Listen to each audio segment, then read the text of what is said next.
Hi, everyone. This is Sally Simich, and I'm going to have the management team introduce themselves. But I'm Sally Simich, and I'm from the Department of Ed. And one of my areas that I work across the state of Oregon is around secondary transition. Lisa? My name is Lisa Catherwood, and I am the statewide YTP coordinator. Jesse? I'll start. Thanks, Lisa. Jesse Berkey with the Mid-Willamette Valley region for YTP. Hi, guys. It's great to see you out there.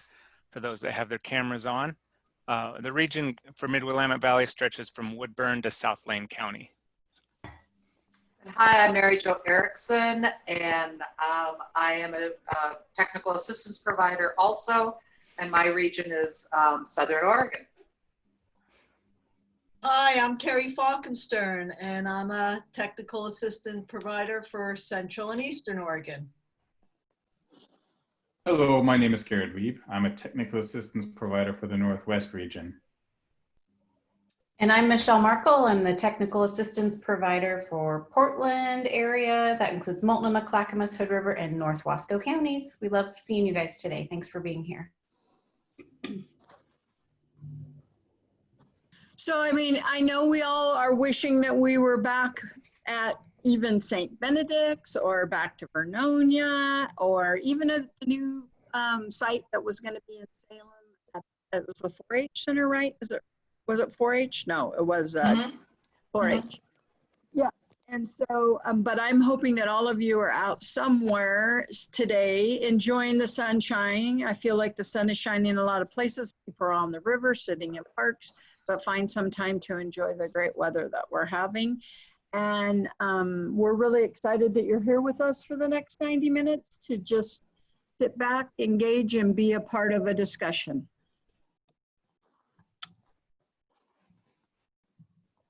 Michelle, Go ahead, Michelle.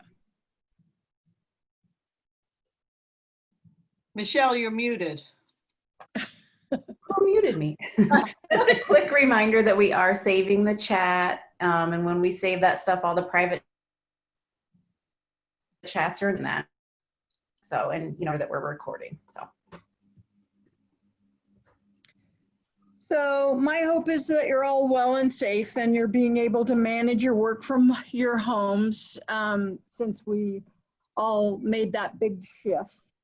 And, you know, it's been a really rough few days, weeks, and months that we've all been through lately. Not only are we dealing with a health crisis, we're watching the nation and our state and our communities react to the death of George Floyd, which has been one of the latest incidents in violence towards Black people. And we also can't ignore the countless others who have faced active racism, discrimination, violence, and bias.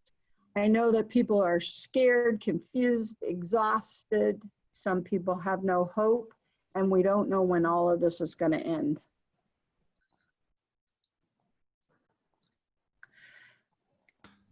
At ODE, we're constantly being reminded that while we are redesigning an educational system to work through virtual platforms and panicked because we can't get things into place fast enough or feeling like we're not working with students, that Dr. Fauci says, you know, we're not making that timeline, the virus is making the timeline. So we need to make sure that we understand that this is going, you know, our communities are going to be living with this for a while until there's, we have an immunity, and that can be months off. I mean, you know, we're talking about how we're going to start the school year, and we don't have that yet.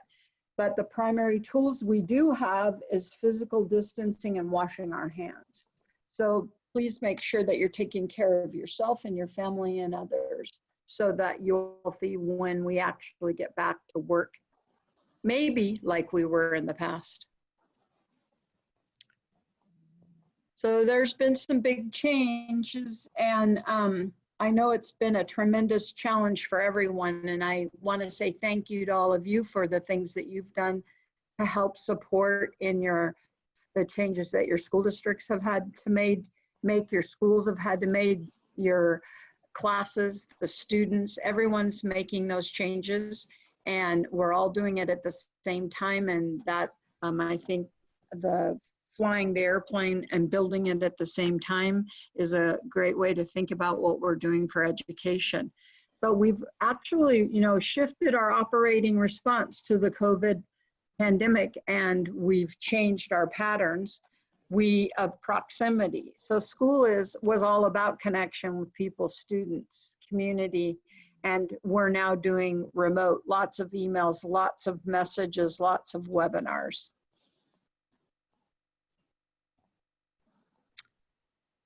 As a whole, we've shifted into a whole new paradigm, and it continues to be a central part of our work. And ODE has tried to respond to the field as fast as they can with guidance and principles for people to design systems within their school districts. We continue to tell people, give yourself grace. This is an experience that none of us have been through before. And working with education staff and teachers and admin and professionals, I just know how we always look at our work to say, how can we do it better? Right now is a time where what we're doing, we're trying, our hardest to do it the best we know how. I think it's really clear that we always make that, our expectations are always first and foremost. And centering with kindness right now is a place that we should all be thinking about, how we're reacting to one another. We're lacking in that physical and social conventions of those in-person interactions with people. School was never meant to be set up so that we didn't see people face to face, work in groups, be a part of large groups, conversations. And so the digital interactions are starting to wear on people. People are spending all day on Zoom. So as we continue to center our work with kindness, we need to realize that one of the principles that we start most of our meetings with at ODE is talking about our core leadership's philosophies are that it's more important to be kind. And one of our expectations for staff is to make kindness a habit in every interaction that they have with people. So when we think, sorry, you may hear the dog bark. So when we think about the fact that it's not an educational emergency, it's a health emergency that we're dealing with. And that's why people need to give themselves grace. We don't know what's happening in your environment. We don't know if you're working at home. We don't know if you have someone that's a frontline essential worker that goes to work every day that you worry about. We don't know if people in your homes have lost your job. So all those things are happening to us at one time, and it's been really hard. So checking with your staff and your students and your families, just to talk about what's happening in our community, because it's affecting each person differently. And be able to have that conversation. We're having crucial conversations with people, and it's, sorry.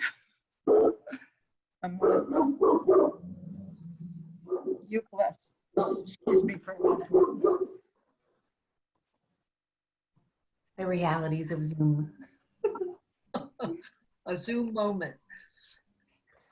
Anyway, so we want to continue to be able to have those crucial conversations with people right now. We're watching as people are, we're in an ebb and flow of emotions. One day we may be okay with what's happening around us, and the other days we may need to be able to take a break because something has hit us emotionally and we're not really able to move forward past the fear that we may have or the exhaustion that we're feeling. So we want to make sure that we're doing what works for us. And some of the conversations I've heard, people are, they're posting things on Facebook that makes them feel better. They are protesting if that makes them feel better. There's people that are donating for different causes that they feel like that's their way of supporting their communities. But I think it's really important that we all take time to learn, be listeners, and be there for each other. Having a flexible schedule is to me kind of a gift right now, because if I do have an hour of I just need a break, I can take that break and then I can adjust my time and work on. People think that they are working a lot more hours than they normally have, but we need to remind ourselves that we need to take time off to take care of ourselves. And then we need to continue to have the patience and grace with each other to so that we all are working together and nobody's going to judge us because we've never done it before. So when we think about how we shift our, we'll go back to the next slide, shift your work to think about being kind. I know there are things that I have thought about. So I feel like I'm a dependable person, and I want to make sure that when someone asks me something, I want to get it done for them. In this time of people, I'm not in a building where I can walk to somebody's office and get an answer, or I can't go down the hallway to another person's desk and ask for an answer. I have to wait for the communication to come in. And so I might send an email and then feel like I have to send another email and feel like I have to send another email. So I get kind of pushy on my timeline of being dependable. So I want to always, back up and say to myself, do my emails sound kind? Am I sending them in all caps? I remember when I first got my computer many years ago, I kept the cap locks on, and finally somebody called me out on it and said, every time I get an email from you, it sounds like you're yelling at me. And I'm like, why is that? And they said, because it comes in all capitals, always. So, I mean, there are things that we do because we don't have that communication and connection of watching each other's body languages. It's a difficult thing right now that our communication has shifted. Michelle, can you keep hitting some of those other things, please? So I want you to think about how, am I a person that wants to be more dynamic than the next person? Do I send an email that I'm not clear in and then maybe send it so I'm a little more curt in the next one and think that maybe I am clear? But we always want to have that kindness at the forefront of everything that we're doing. ODE has brought out guidance. So the first link here you'll see is the link to the website. So there is on the ODE website, there is a space for all COVID guidance. One of the biggest documents came out, that's the second link you see for distance learning. This started back in March. People started thinking about how we were going to how students continue to get services, supports, and the education they needed. Very long document, and they keep adding sections to it. So if you're looking for something in particular, start with the content summary at the beginning, and that might help you. But it's been set up so that principals, superintendents have the principles and the guidance that they have to be able to design school. The last one that's come out is around, it's supporting all learners beyond distance learning. So it's really spring and summer school for 2020. And what they're trying to do is manage situations where kids may be coming back to school. Groups of 10 can be in classrooms. They have models of square footage of rooms for people to be able to put more than 10 in, for gyms, multi-purpose rooms, cafeterias. So some of our districts are looking at how can we do some supporting of students and be able to give service to people that need it.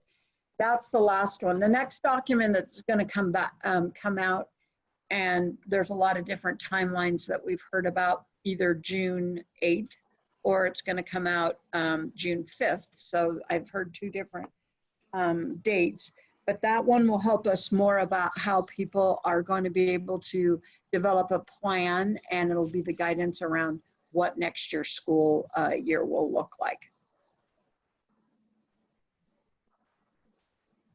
Go ahead, Michelle. Oh, can you see it? Go back to post-school. Yeah, I can see it now. Post-school outcome update. Yay! So your PSO follow-up interviews, your lists for students that you, if you're involved in making that one-year follow-up call, are now posted in the PSO website. You can pull up the list of students just like you have in the past. You can, click on their name and you can enter the information that you get from them while you are doing that survey. One thing I wanted to give caution to is the exit interviews. I know many of you worked on those, and I so appreciate everyone's hard work on PSO because people do not realize how this data is being used at the State Department, because we don't really collect things on graduates, and this has become an important collection for people to use in different ways. So I appreciate your work towards it. But the exit interviews are needing to be documented on paper, and you are to keep track of those until we can fill them in the system. The system is not working right now. The contract has come to an end. It's being renewed with a different contractor, and it's taking time to do that. So we're only being able to use the system for bits and pieces, and we're hoping that soon it'll all be up and we'll be able to use it. But until then, PSO interviews are the only ones that you can enter into that system. Sally, they have until September 30th to do that? They do. It opened on June 1st and it will close on September 30th.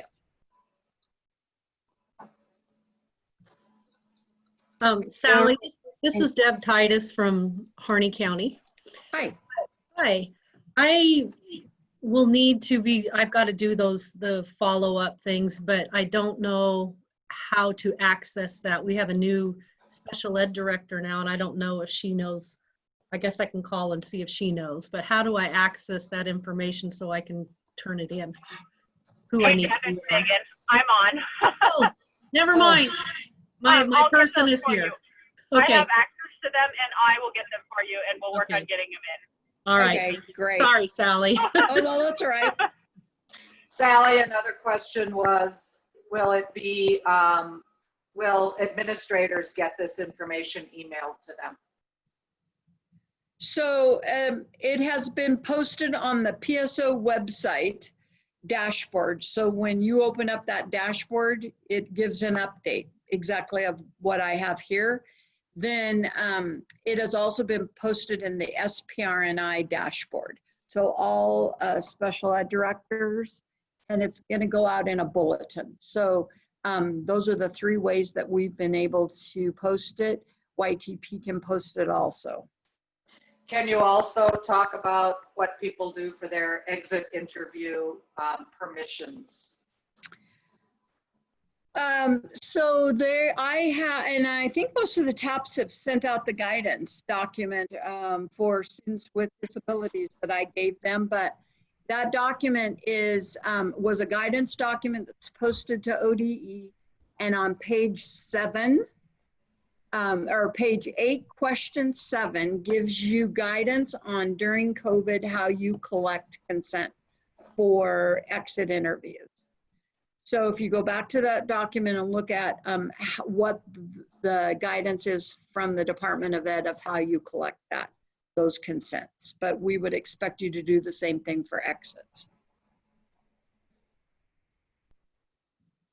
Somebody, Mary Hanks has her hand up. Hi, Mary Hanks. One more question. Hi, Mary. Hi, Sally. Hi, team. You being such a good girl and raising your hand like you're in school. Yeah. There's a lot of us waiting in line. I have a question. Our special ed director has had us directly doing exit interviews into the database, the ODE. That makes me sad. Yeah. Because when that database is rolled over, you'll lose all of that. No. Bloody hell. We don't have, oh my goodness. To a new contractor, because what happened is, and right there on that dashboard, anybody's going in, it said, save your document. You cannot enter exit surveys. So it needs to be done. We need to get out and print off all the forms and do them. If there's a possibility of you getting them printed, that would be great. I cannot promise when that database is rolled over to the new contractor, anything will be in there.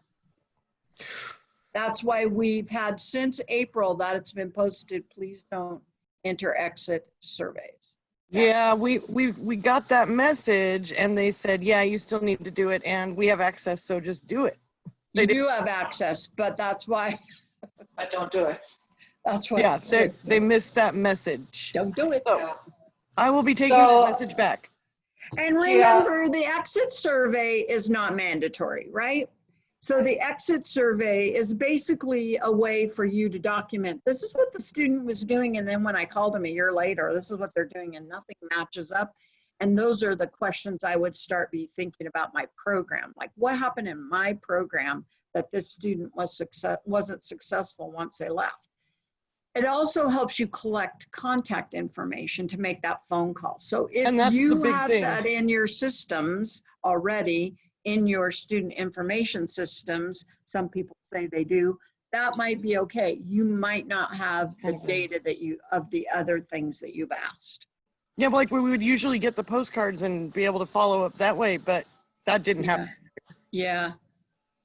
There were Some districts are still printing postcards and sending them out, for students. They've just put a label on them and sent them out and said phone calls will be made. I know districts have just gone ahead and done that for some people. Sally, Okay. I know we have to move on. There's quite Okay. a few other questions as far as, somebody is confused. Do you just do it for YTP or all SPED senior students? All of those things. We'll look at this chat and either your technical assistance provider will get back to you, or if you can send an email to your technical assistance provider. Okay, they let me should be able to clarify just answer. one thing, Mary. Mary Jo, exit interviews are done from a list that is pulled from data that your district did in June. Right, So exactly. that is all students on that list. So it's not just YTP, to any student that Yes. left the school system on an IEP. That's one Yeah. way to clarify that. The other thing is, We just pull our list of seniors and just the ones that aren't to adult transition. Right. get And exit. somebody else has written PSO is not a YTP responsibility, it's a district responsibility. It works for the person who knows that student the best to be the one. Yeah, that's a Yeah. whole nother conversation. yeah. You guys, So and don't be Elizabeth, afraid I to hope use that my answers. email, and you can send me questions. We can call them. If you're stuck and don't know how to do it, if that becomes one of your responsibilities to do, since you have worked through the summer in the past in most places, I'm more than willing to help you do it. So don't be afraid to use my email and send me questions. Great. So we'll try, and I know there's quite a few questions around this, but I know we have to move on. So. Okay, Okay. thanks. Thanks, Sally. Thank you. Terry, we are going to go ahead and do the poll right now. Okay, so the polling is on the bottom of your screen and you need to go answer these questions. It's up on the screen. Can you see it? Not yet. Oh, I just clicked on it. Can you hit launch or relaunch?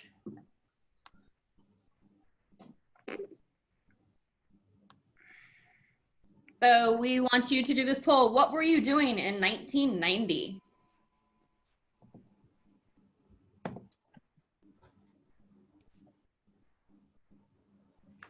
What if you're between not being alive and kindergarten?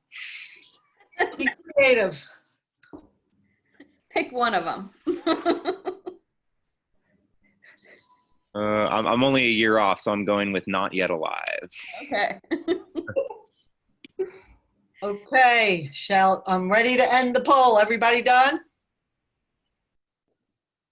Sounds good. What's the results? So in 1990, 8% people were not alive. Almost half of the people were in school themselves. Some were in college. A few people were working in YTP, 24%. That's probably, or working in schools, but not YTP. That's a big number. And then 1%, who's that one person that was working in YTP back then? Wow. That would be me. Sally. I was gonna guess Terry. Okay, can you close that? Thank you. So thinking back, YTP is celebrating 30 years this year. So back before 1990, there were some awesome visionaries that thought that this was really, really important work to be working with students and started this. In 1990, there were 8 sites that started with YTP, and some of them are still around, like still part of YTP right now, which is pretty awesome. There was, does anybody know the sites that were from back then? I'll guess that Eugene was one of them. Actually, it was not. I was kind of shocked at that. Yeah. Springfield? Springfield was one of them. Tiger Tualatin. Not Tiger Tualatin.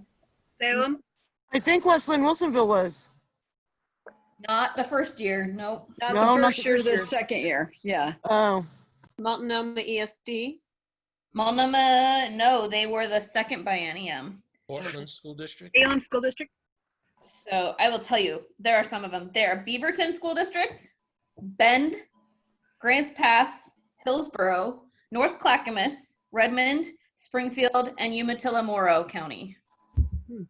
So, and then after the first year, Bend dropped out, but now they're back in again, which is awesome. So it was great. So back in 1995, so 5 years after they started writing wrote the original manual that you guys, many of you have probably read.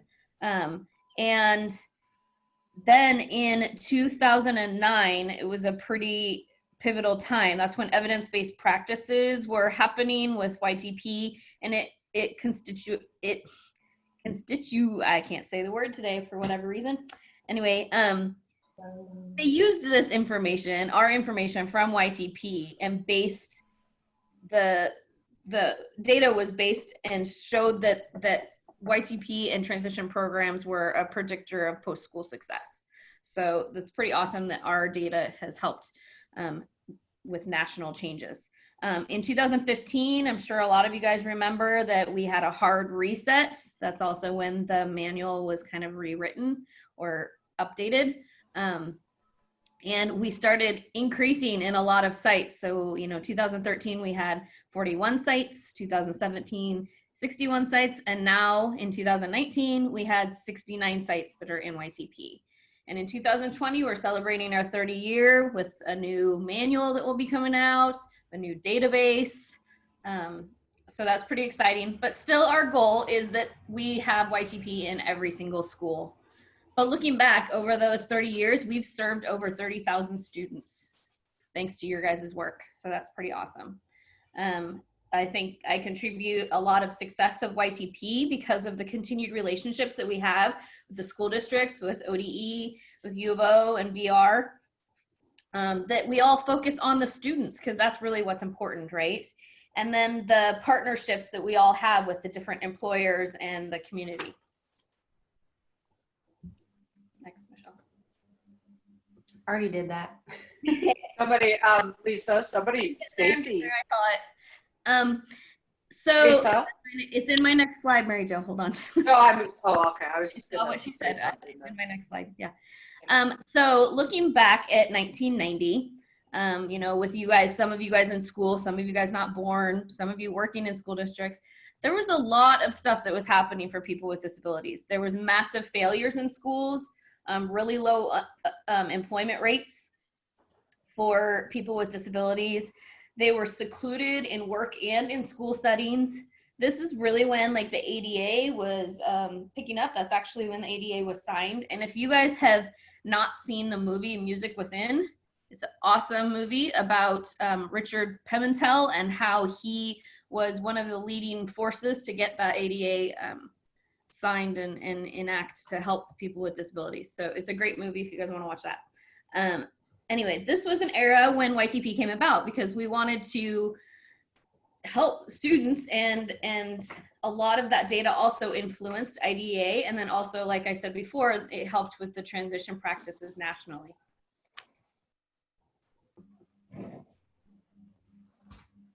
This early work and all of the data also helped create our essential program characteristics for transition programs. And I'm sure you guys all know what those are because when you guys wrote your intergovernmental agreements proposals last time, All of the questions that you write to are about the essential program characteristics that are within your program. So we're going to talk a little bit about the objectives for Summer Academy and then specifically what's going to happen today. So our objectives for Summer Academy at the conclusion of the 4 series, the whole series, you guys will be understand the shift of YTP to a cohort model that is happening and how it affects your local teams with how you're going to implement that program. There's going to be weekly topics. So the Community of Practice series is a kickoff to help everyone understand how to develop, implement, and evaluate your transition program using those EPCs or essential program characteristics. So today is kind of like the 50,000 foot level, an overview of the cohort paradigm and how us as the management team are going to support this shift with you guys. June 11th, we're going to dig into the EPCs more of the transition program. June 18th will be a deeper dive to understand the focus that we're shifting to about the YTP exit and the closed rehabs within this new cohort model that we're talking about. And then June 25th, the day y'all have been waiting for a long, long time, how to use the data in the new YTP database to make sure that you are keeping informed on programs and decisions that you make for your program. So the objectives today are at the conclusion of this session, you will know what it means what we mean by a paradigm shift. You'll understand that we're shifting to a cohort model. You'll recognize how our technical assistance and resources are designed to help support you guys in your programs, and then realize that every shift we make is to improve outcomes for our YTP students. This has always been our mission, to help students the best we can, right? So we're going to start with the paradigm shift. What exactly is a paradigm? Thank you. So Merriam-Webster defines paradigm as an example or pattern or a philosophical or theoretical framework for any kind of, any kind. So this is more the evolution of our paradigm.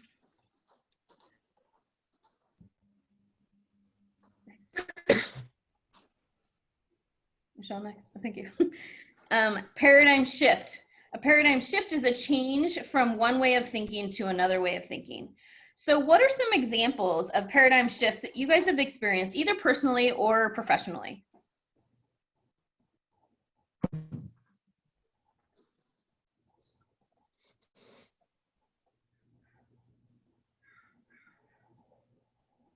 I know there's lots out there. So what is some things that have changed your way of thinking from one way or another?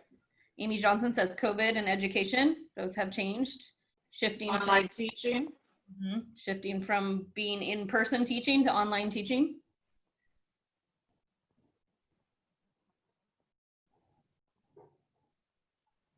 Yeah, so Tony said, there was a shift a while back with employment first and stuff that everyone can work, right? That was a shift. Focus from 4-year to CTE. For sure.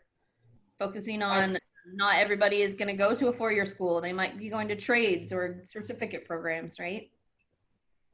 Effectiveness of communicating online. Right. So it used to be a lot of in-person communication, but now our way of thinking of how we have to communicate now in this virtual field. UDL, universal design,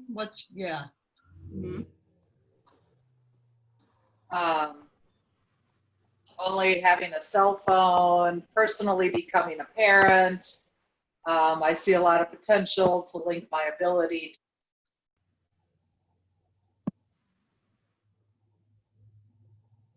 Mary Jo, you just went quiet. Sorry, I know. What happened? Folks that have been around for in YTP for 20 plus years, what are some paradigm shifts that you've experienced over those years within YTP?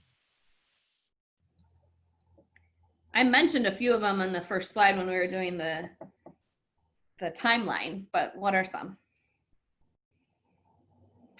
So people used to have to paper take, data to regular data, that all the different data systems that we've done, sometimes that's been a huge shift.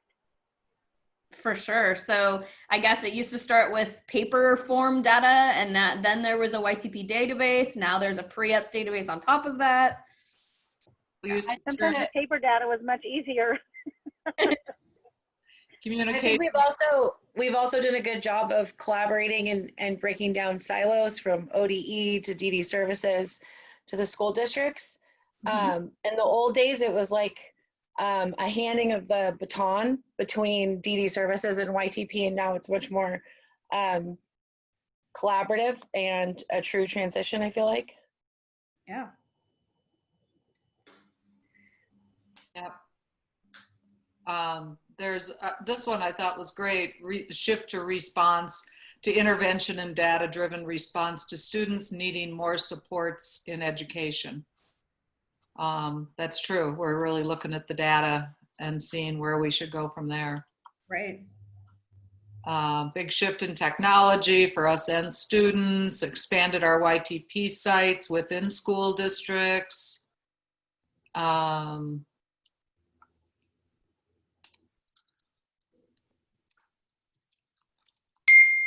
I think also that we've proven that we're here to stay. We're not here just as another little, I don't want to say gimmick, but gimmick, that we're just here to really truly be embedded in the system to help students and districts and even employers in the community to really make a change and show them that our students can work and that they are a viable resource in the community.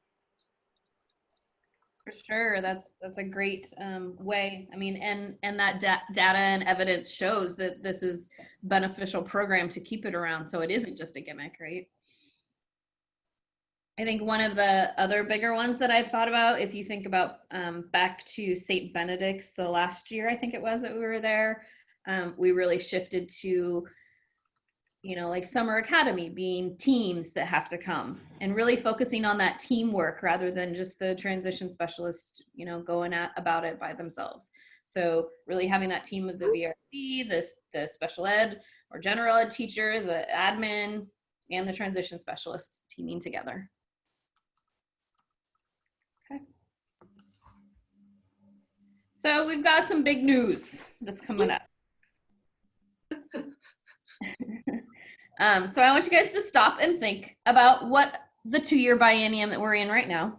Really think in your headspace, what is a 2-year biennium? So our biennium is July 1st, 2019 to June 30th, 2021, right? So there's 2 basically academic calendars within that biennium. And think about what your student base is, or the number of students that you're charged to work with during that time. If you're in rural site, if you're a full-time person, you're meeting with 20, you have 20 students on your student base. If you are a urban site, you have 25 if you're a full-time person, right? So think about, in this time, are you on track to exit half of your kids with a job by June 30th, 2021? Thumbs up if you feel like you're on track. I know it's hard to know when we're don't have our database up, but you guys, I'm sure we're keeping track other ways on paper like it used to be. So July 1st, 2021, that number resets to 0, your student base, right? Just like every other year, you have a certain number of student base that you have to fulfill every single time.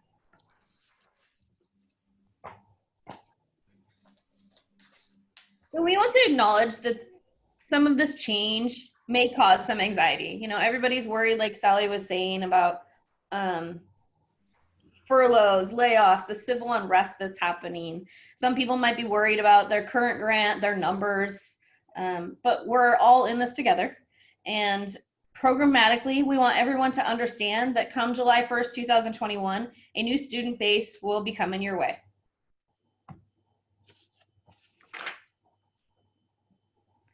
So YTP cohort model. in this new database, the students' outcomes will be recorded only in the biennium that they start the YTP core services. And what is YTP core services? That's when the individual comes to VR and has their intake meeting, right? That's when they become a VR, a YTP student. So this isn't new. You get a new group of incoming, student base every 2 years. The emphasis that we're trying to make is that we want to focus on the exiting of the students. So many sites are all over this. You guys often get more students through and exited in that 2-year time. I can't remember the exact number, but it was like the database shows that the statewide, we get like 58% of the students are being closed, rehabbed, right? So you guys are doing this, but this shift is so that we're not relying on the carryover to help you guys reach that closed rehab rate. So the benchmarks will be calculating using the new student base each biennium. So what does this mean? So in order to hit the benchmarks in 2 years, you have 100% of the site student base will have to have a completed VR application by 3/31 of the second year. That benchmark hasn't changed, but what you have to think about is if I'm putting somebody in an intake on 3/31 and I want to try to get, the percentage of my people exited, you have to think backwards and think maybe they should be in VR services prior to that 3/31 and just make sure that everybody is there by that date.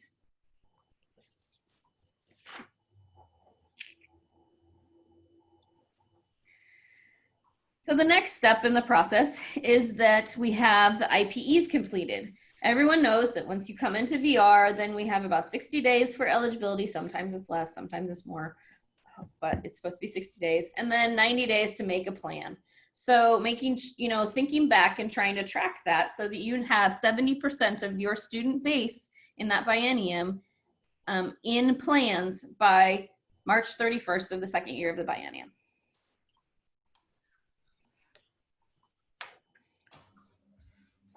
In order to hit the benchmark in the 2 years for engagement, which is what we're focusing a lot on, ultimately, they are going to exit and fall out of the count for the database for the current biennium. It's going to be tracked in the biennium that they were put into for application. Then they'll move to follow-up, and we're not going to discuss follow-ups right now because we know that can't necessarily be done in the 2-year process, but that will be for a later discussion. So the paradigm shift is about this conceptual shift that, and it will mean that we have to adjust together to get students exited. And what's exited mean? Exited means that they are out of YTP with a competitive integrated job or doing training. We want this to happen within 2 years. And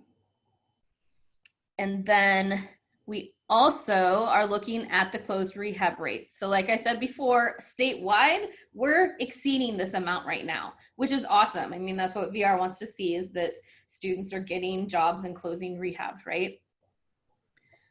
So rural sites, you're gonna have 40% of your student base for that biennium or that cohort have jobs at the end of 2 years. Urban sites, it's 50%. And when you think of 40% of 20, 40% of 20 is what?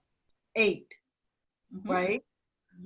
And 50% of 25 is 12 and a half, 13. So that's a pretty reasonable in 2 years.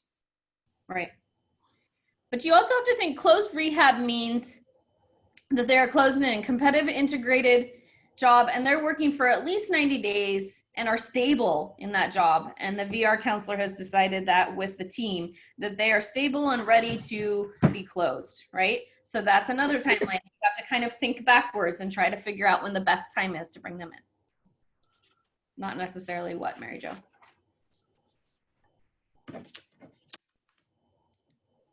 Ready? Sorry, that was for somebody else. One thing is, somebody is saying, the question that we know is going to come. So should I wait until July to put a student in instead of doing it right now? Or wait till the next biennium for next year? And I think a lot of that is what we're going to be covering in week 3.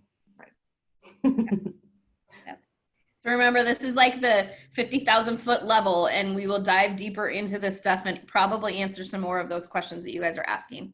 Yeah, I mean, just if a training program that, these are all great things and great things to bring up, but we'll get to those a little bit later. Yeah. Next slide, Maria. Okay, so what does this mean for a YTP site? Sites are still responsible to provide those core YTP services for new student base each time. So the urban is the 25, the rural is the 20. This is nothing new. You guys have always done this. You've always had a new student base. What's the shift is that the sites will now be responsible for exiting 70% as engaged each biennium. We want those students out the door with jobs on their own or training, doing awesome work within that 2-year biennium. Your scope of work doesn't change. The intergovernmental agreement, it doesn't change. What's changing is that how we count it. Every student still counts, it's just how we count it that's changed.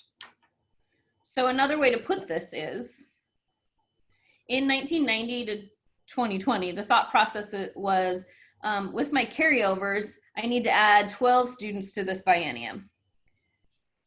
From 2020 on, our thought process or our shift is that I need all of my student base in plan and half of those or more in a job within the 2-year biennium. Can I ask a question? Uh-huh. I know you said you'll discuss more of this later, but with this, what you're proposing here, it seems like it would make a YTP specialist less likely to sign up juniors for the YTP program because there's a greater chance that they won't be exited in such a short amount of time, as opposed to, signing up seniors. I mean, that may be true, but they may not. It's all individual based, right? There might be some juniors that are interested in and are ready to be at that point where they're going to be working.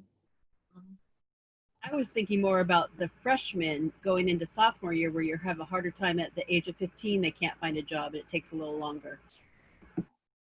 Right, and we'll go into that more. I mean, there's other stuff that you can be doing with them rather than maybe bringing them in to VR at that point. You're doing some pre-eds, you're doing other kinds of things, but we will go into those ideas a little more in depth in the next. Yeah, and some people, is this for the biennium right now? Yes, it is, mid-shift. There's some of you that are I'm understanding are getting, get all of my students in plan the first year, so I have the second year. We're gonna talk a lot about that, with the benchmarks, and I can well imagine some of you are saying this is happening midstream. Don't worry, we'll help you through it. Yes. So why we're gonna do a Zoom poll? Why do you think we're doing this?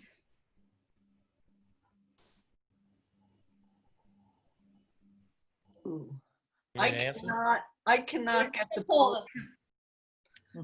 Gary, can you get it up? I'm getting an error message that it's going to stop Zoom.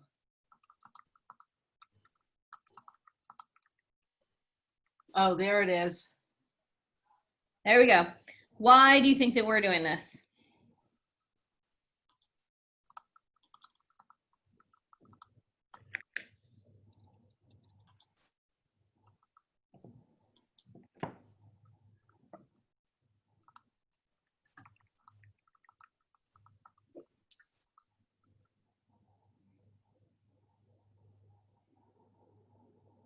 Okay, I'm going to end the poll and share results.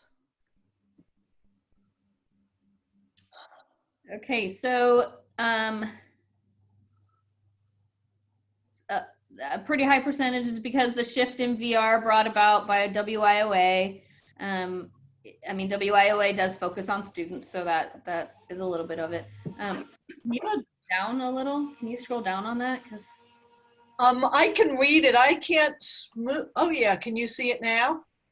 We want to maximize the resources given to us is a good answer. And then we want to improve employment outcomes for individuals who experience disabilities, particularly youth, right? 92% of people selected that option. And that's true. And that is very true. So I do want to say, I saw it in the chat, and this was on my slide to say this anyways. This whole thought process of this, shift that we had, it started way before this pandemic ever happened. Summer Academy, if you guys remember back, I think it was last year when we were looking, when all the teams got together, or your teams got together, that we're looking through the data, and there was a lot of confusion about the data and how the math worked out, right? How to calculate the things. In the old database, there was times that we didn't know what the denominator was and how it was pulling that information. So the data from each biennium will be clearer, knowing that the student base number is always the denominator in the math, so it's a lot easier. And then the alignment with the post-school outcomes will happen. But the most important reason why we're doing this is to improve the outcomes for our YCP youth, to have them engaged and employed. But ultimately that's what it's always been about, right? Helping these students be engaged and employed and successful, meaningful life. So today we're going to start with an overview of the personal or professional development, because we want you to understand how we're going to help support you through this new lens of the 2-year time frame. And in doing that, I am going to pass it off to Michelle. Mary Jo, we have time for just a couple of questions from that section, if there are any that we haven't addressed already. Just this one, and I don't know who this is from because their name isn't coming up, but is VR in on this? Do they get it and they know what's happening, and will they understand that it might mean more intakes faster, which it won't, but it won't really, and I have talked to several VR counselors and brought this up. I had like a meeting, I guess, I don't know what, a stakeholder group that I talked to about this whole entire process. From their perspective, it really they don't feel like it will impact them a ton knowing this, because they've always known that they had, the letters that come out with the intergovernmental agreement say that they're going to be serving 25 students, for instance, in that biennium. That always says that. So they're not too concerned about it. A lot of counselors say, that it's helping kids. So, and we're going to do what we can do. That's our mission for helping people through employment, right?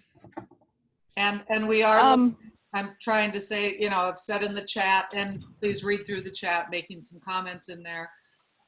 We're going to get you through this. It's okay. Don't panic. We know there's a pandemic going on. Some districts from Springfield, they were saying, don't let, the transition specialist can't meet with the kids and different things. There's a lot of creative things people have been doing out there, and if this continues. Can I just clarify one thing? Can you hear me? Yeah. Go ahead, Joyce. Oh, this is Joyce from Springfield. So there's not going to be any of the students that roll over to the next one. That's what you're saying? Correct. So like if I have 55 students, I have to find 55 new students each biennium? Mm-hmm. Correct. So that's what's changing. None of them roll over. Right. There's no carryover. Cool. That's as you'll see, fun. Thanks. Every student still counts. It's just they're tracked in that cohort of the biennium that they were entered into VR in. Additionally, this is Jesse, by the way, you'll also have the opportunity to write within your IGAs, your intergovernmental agreements, and say, past biennium was this many, this biennium is this many, when you're addressing numbers around your data and writing part of your grant. So there will be ways to count. Everybody counts. It's a cleaner count.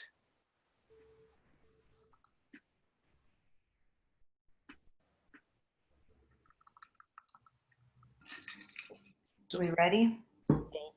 Okay. Okay. Silence is always a little scary because it means Okay, people are processing, but that's good. Biennium ends, and you still have like 15 kids that whatever that you're still working with, and they didn't get jobs. The biennium ends June 30th, and then they get their jobs like in August. Then how are they counted? Like They if count in, that biennium already ended. they would go ahead and be counted within the cohort that they signed up in. So you will see a dual report, future, past, and they will count in past. So we'll get into this over the next 3 weeks in a lot more detail. And I know Mary Jo and Terry have a lot to support you with around forecasting, case management, planning, working with VR counselors. Michelle needs to get through for the next 30 minutes and set the groundwork with where we're going and follow it up. So please bear with us. Please join us for the next few weeks and we'll go with it. Okay, here we go. So what are we going to be doing to support you guys in the sites, at the branches, in this paradigm shift? We have one more poll for you, Terry. Okay, I'm on it. Reveal our final poll. Ooh, the wrong, okay. There you go. It's up. Let's give a little more than 30 seconds. And this is just asking, what type of professional development do you prefer participating in and learning from? You can choose more than one.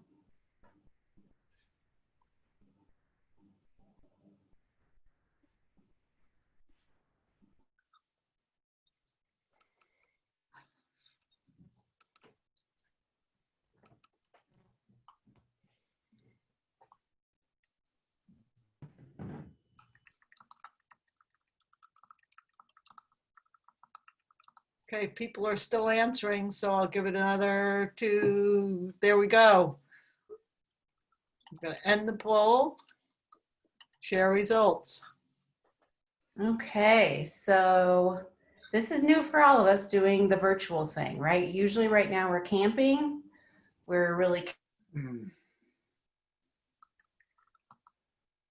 connecting personally. We're on all of those, having hard conversations easier because we can be next to each other, feel each other's energy, look each other in the eye, and know that we really mean it when we say we know this is anxiety producing and we're here for you and we're in this together. So I just want everybody to hear that. You can see from the results here, smaller group, interactive and collaborating, as well as in-person are the two most preferred ways to learn something. And I think we're all with you in that. But we are doing the very best that we can given the circumstances. Okay. It's gone now. Nobody else. I think I see different things than everybody else. It's gone. Okay. I think. Yes. Thank you. So this definition right here of professional development comes from the Every Student Succeeds Act, which was signed into federal law in 2015. And it basically defines, it created a common definition of professional development for, this says teachers. We really mean educators. We know it's really talking about adult learners in the education system. And our VRC partners who really play an educational role in this team as well. But what it really says is that the one and dones, the big events where you're really work to learn and process new information. We sometimes love those because we can get a lot of work done during them. I may be speaking from personal experience, but if you really want to kind of roll your sleeves up and learn something new and practice and process it, then they're not standalone events. They're pretty intensive. They are job embedded where you're really thinking about what is the next couple of steps you're going to take. They're data driven. And then there's a reflection, follow up, that sort of thing is built into it. So those are all of the things that we're considering as we create our framework. And I go back here really quickly. Notice that is a picture frame on your screen, so I'll get a little bit more to what a framework is here. And a framework is really just a way to make sense of information visually and organize it in a way that many people can access it. Our framework in YTP is considering adult learning, levels of learning, the spiral design of curriculum design, as well as implementation science. And all of that is presented through high quality technical assistance, as well as aligned resources. So work in progress, but this is where we're heading with you, okay?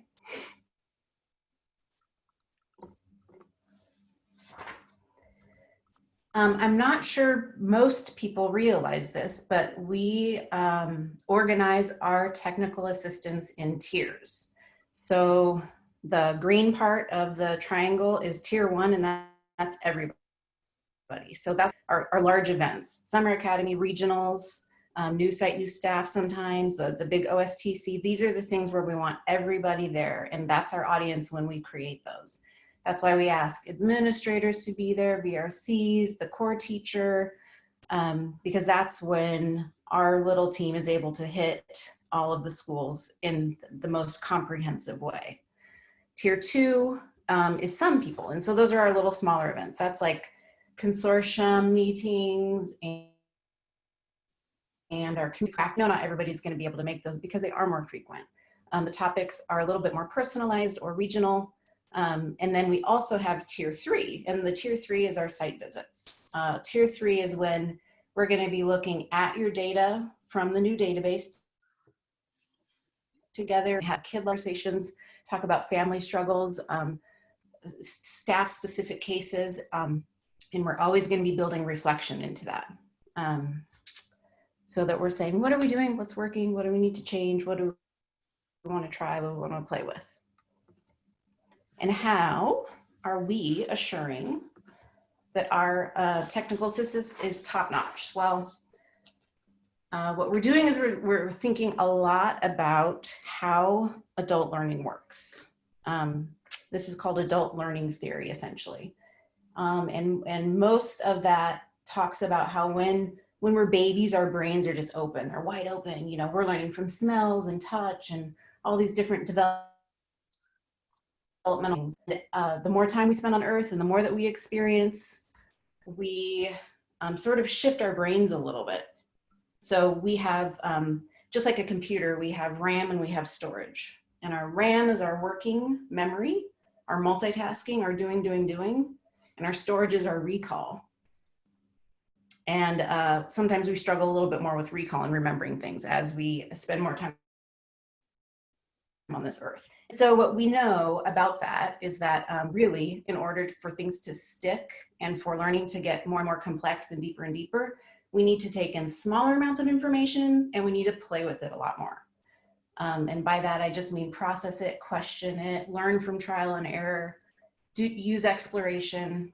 And that ultimately means that all of us have to play a really active role in our own learning. And you can tell probably by how we design things and how we will.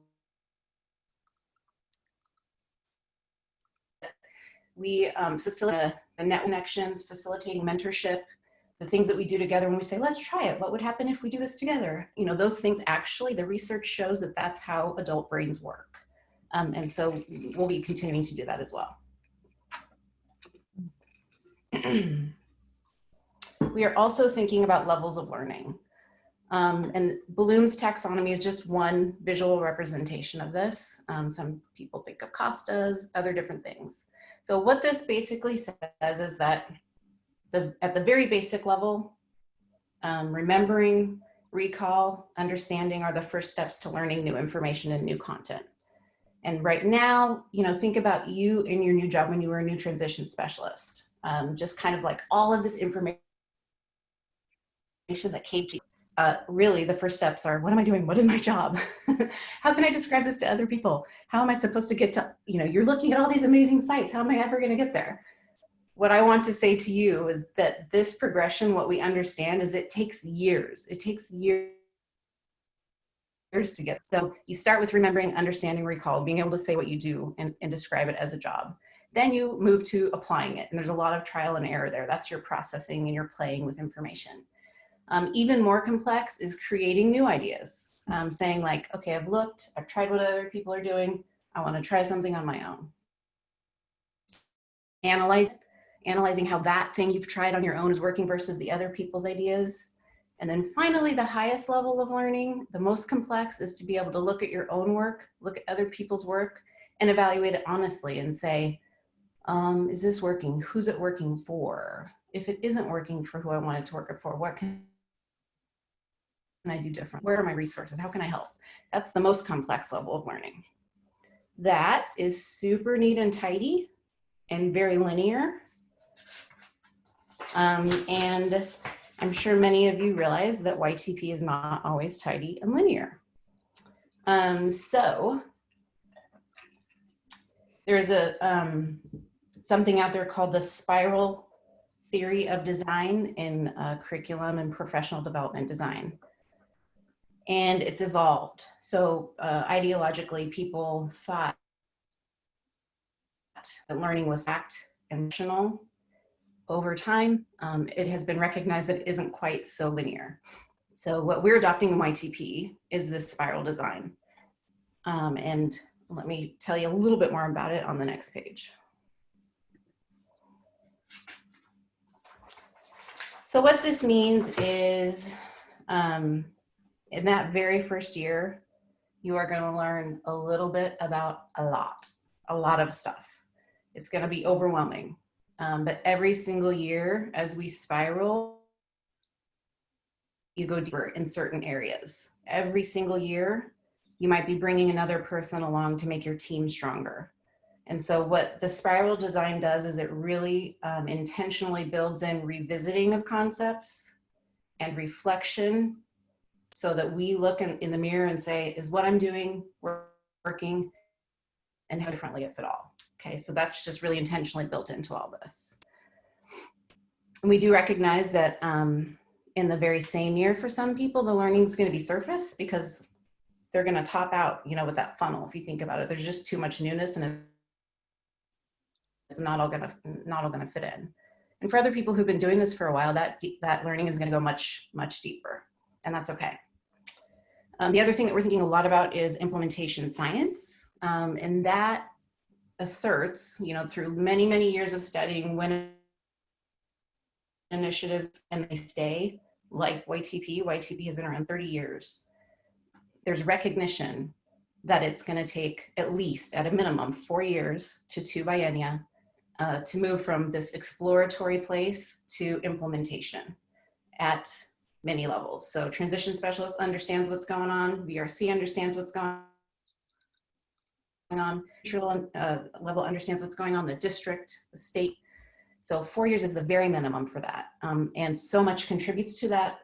One of the main things being turnover. Turnover is really big in our industry. And so we're always using that spiral, right? We're not charging ahead and leaving everybody behind. What we're doing is we're revisiting and bringing people along as we grow together. So our framework considers that adult learning theory. It considers levels of learning. It considers the spiralized design, and it considers implementation science. So within that, we have the tiers of assistance, right? We have our new site, new staff orientation, our fall regionals, our summer academy. These are our really big events. Looking at my time. Okay, and so you can see these are the topics that we covered this year. Tier 2, our community of practice, our consortiums. These are monthly, they're more frequent. They're a little bit more regional sometimes, or more individual. Get this, bring it to us. Yes, okay. It's our tier 3, that's individualized.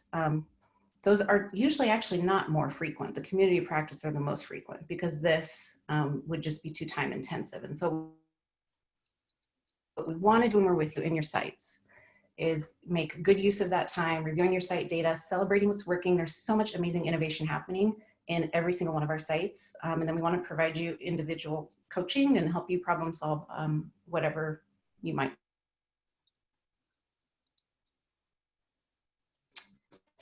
Okay. So remember the essential program characteristics that Lisa talked about earlier. Program characteristics of a transition program are something that Garrett is going to be going into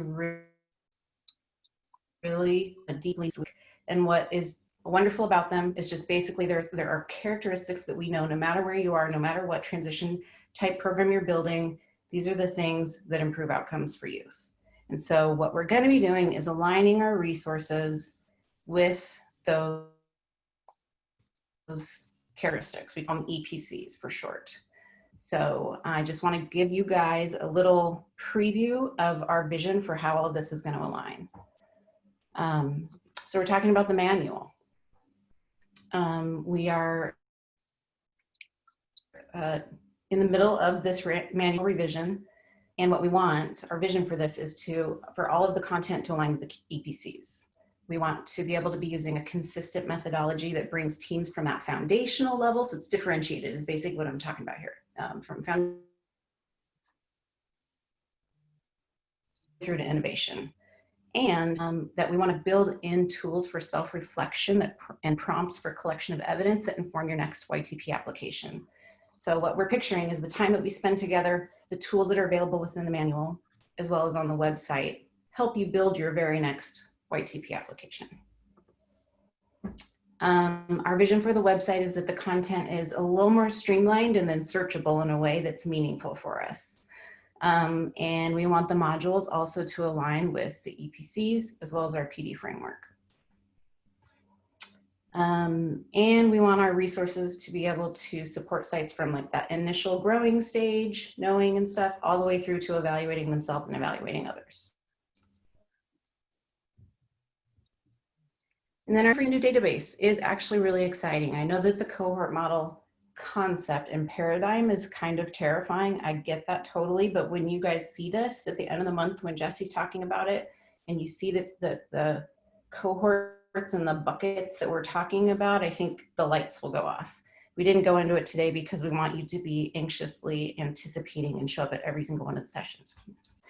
So what we want though, essentially is we want the cohort model to give us clarity about what's happening at every site so that we can give more purposeful, I guess, coaching and TA. And we want the data to be more useful so that we are able to continuously reflect on if we're doing what we want to do, for whom are we doing it, what do we need to shift, what do we need to celebrate, how can I help others learn? So making that data really useful and so that the math makes sense for all of us. And this is just one more reminder that the reason we're doing all of this, is to improve outcomes for youth. Our work is so important. Sometimes, especially right now, I feel like pausing and saying like, the world is just a little bit too upside down right now. How can we possibly focus on something so technical as work? And what I have to remind myself is that together, we always have to keep just saying that recognizing our work is really important and that we're doing this to change lives of students ultimately. So that wraps up the majority of my content here, other than a quick reminder. And then we have time for some questions. But one more time, I just want to remind everybody now that you've seen the content for today to please come back for the rest of the series. So Garrett is going to be digging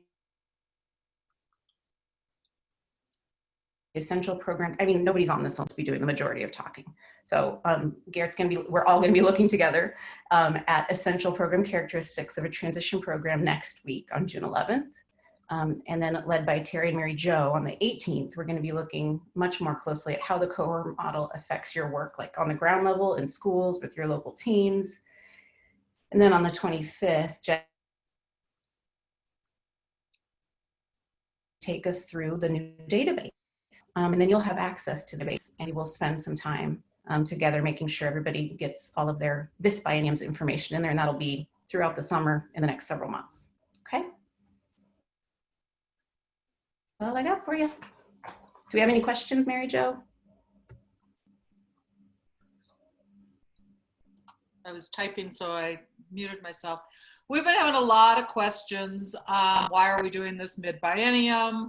How do we do this with COVID? How do we do this with all these, everything going on? We didn't have a database, so people haven't been able to enter stuff in there. You know, we understand all those things, and we know that there's problems, and that this is going to be it's going to be a transition. It's a paradigm shift, like we were talking about, and it's okay. Don't panic. I know so many of you are very numbers driven, and we understand that this is a rough 2 years. And with things coming on, our database took forever to do. We apologize, and it has been as painful as us as it has been for you. We had to change computer, the people who did it, to another group, and it's happening a lot faster. And so, you know, we just are asking you to bear with us. We're not going to ask you to do something that is impossible. So, And Mary Jo, I just want to also sort of reiterate, well, first of all, thank you to whomever reminded me to put the kindness slide back up, because we all definitely need to extend kindness to one another. But when we think about that implementation science stuff I was talking about, when we're creating change like this, we're thinking 5 years down the road from now. That's what we're thinking. That's what we were thinking when this started. We're not thinking this change happened. It is happening right now. Let me be very clear. With the rollout of the new database, the counting of everything changes right now. But we're giving all of us time to shift to, because we just want better outcomes for kids. Of course we want them now, but we are thinking 5 years ahead of now and how we move there together. I hope that makes sense. So that's my couple of cents right there. And it's happening mid-biennium because we had the database, we're doing the database, and you can't have a database that has it tracking the old way for the last year of this biennium and the new way for the going forward thing. So, you know, this is a rebuild biennium basically with all of it, the manual, the database, and the way that we're thinking about things. But you guys all do awesome work. And you just continue doing that awesome work, and we will meet our goals. I think Erin has a great comment here with database access and working to possibly update your info. I would encourage you to schedule one-on-one time with your VRC. This is a great time to be doing that right now, to review info rather than sending a bunch of emails or asking them to confirm in one giant email. I think the message there is work with your VR counselors and talk to them about your students that are coming up. Somebody else said they're concerned because they only get to work, they only have 30 days after a student graduates to find a job. That's another discussion that we you can talk with your technical assistance provider.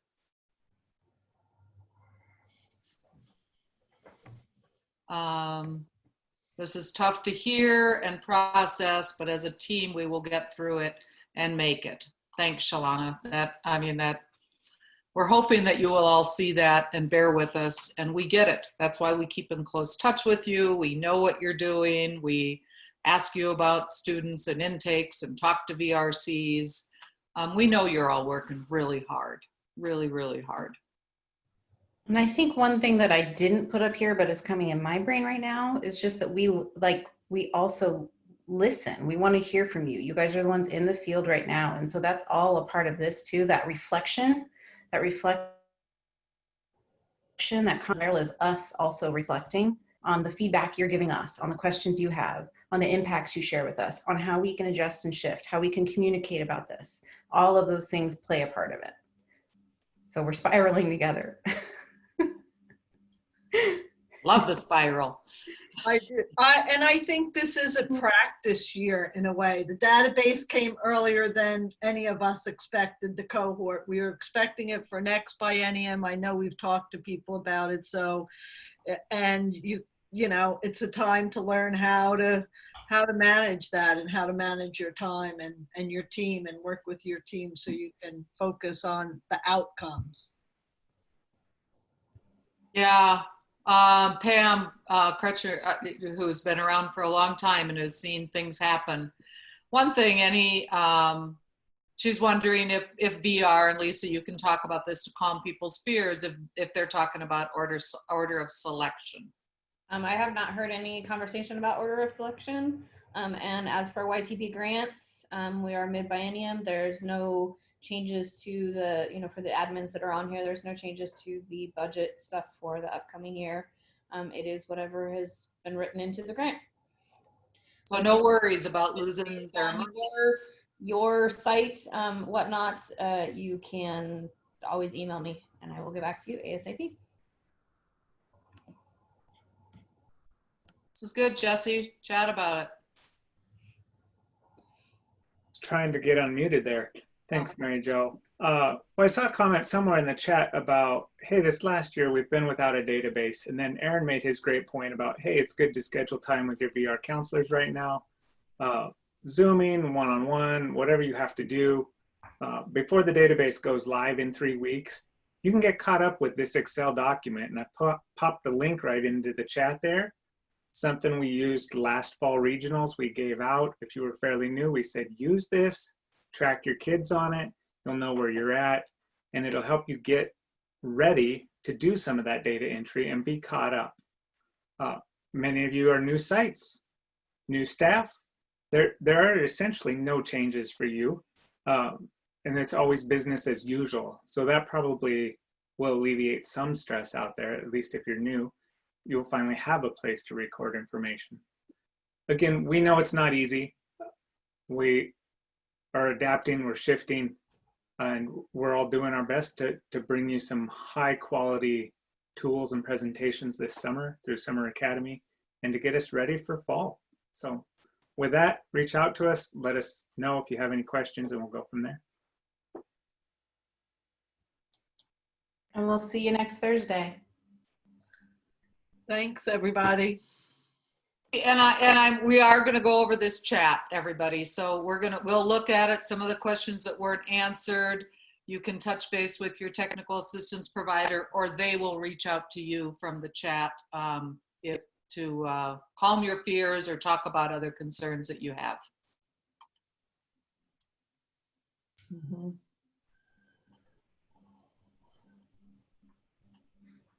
With that, I think we will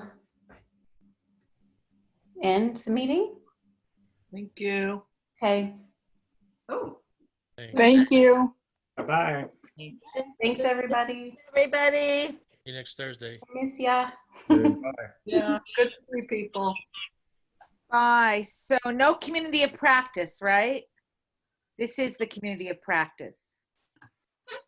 Are you talking on Monday? Or Thursday. Today. You tell me. When do we have the next one? On Monday. Monday. Okay, great. See you Monday. Bye. Bye. Hmm.